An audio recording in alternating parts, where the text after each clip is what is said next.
I welcome you all to my YouTube channel Inglink. I hope you all are fine. Today's video is going to be very beneficial for you as I'm sharing some tips and tricks that will definitely help you to master multiple choice questions. So without wasting any time, let's quickly start with the first point that says read the instructions and mark correctly. Most of the time people avoid reading the instructions and that becomes a big problem. So please, whenever you are going to appear in any exam, read the instructions and then mark the most appropriate answer for the questions that are given over there. Second point is related to your time management. It is very important that you pre-plan the things like how much time you are going to give on one particular question. Plan and then execute. Like suppose you are getting 40 questions and you are getting 1 hour. So how much time you need to give on one question? At times people spend a lot of time on one question that they get stuck to. So that is a wrong method. Please make sure that you plan the things and then do the paper. Next point is to ignore the distractors and choose correctly. Please remember that if you are getting 4 answer choices, so 3 of them are incorrect. These choices that are incorrect are also called your distractors. They are written over there so that they are appearing correct at first glance, and the students or the people who are appearing in the exam, they get confused. So please avoid those distractors and try to choose the answer correctly. Next point is actually related to this only. So when you are reading these choices, please read these choices very carefully. For many of the multiple choice questions, what you can do is, like with a minimum effort, you can remove the wrong ones first. Suppose you are getting 4 options. So you are sure that the first two are absolutely wrong.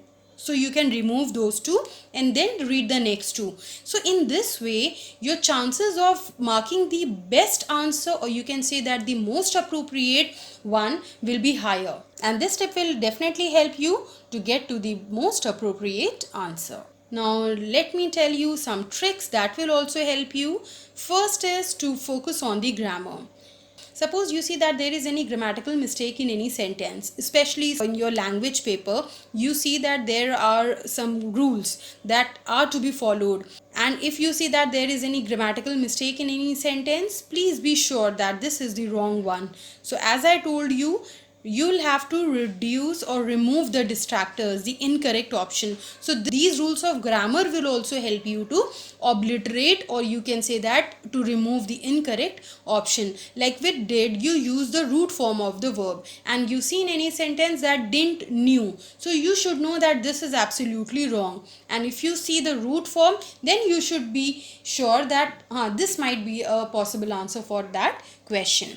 Next is that if you're getting the option all of the above, please consider that very properly, as at times examiners give you the options like A, B, C that are related to that particular question, and at the end they give you all of the above. So please consider those 3 points and then go for the fourth one, that is all of the above. That might be the best possible answer for that question. Next point is to guess intelligently. If there is no negative marking, please guess intelligently. Think about the answer and then you can go for that. You can also treat each answer choice as a true-false question when you are analyzing, like whether this is a true statement or a false one. If you're getting the answer false, remove that, then read the next. So in this way you will get 3 false options and the correct one you will be able to get as an answer. Next point is to answer the easy ones first. So answer the easy ones first. Like suppose out of 40, you are sure that you know the first 15 or the 15 options. Then mark those answers and then go for the next remaining questions. Now last point is to focus on what is required. Now this will enable you to ignore the extra information. As I told you, you will get distractors also. So whenever you are reading any question, please think about the answer first and then read the choices. In this way, you will be able to focus on the correct answer. And last but not the least, please revise the paper. Don't submit your paper without revising it. This also plays a vital role. So revision is a must. I hope this video will help you a lot, and if you find this video helpful, kindly like, share and subscribe my channel Inglink. Thank you for watching.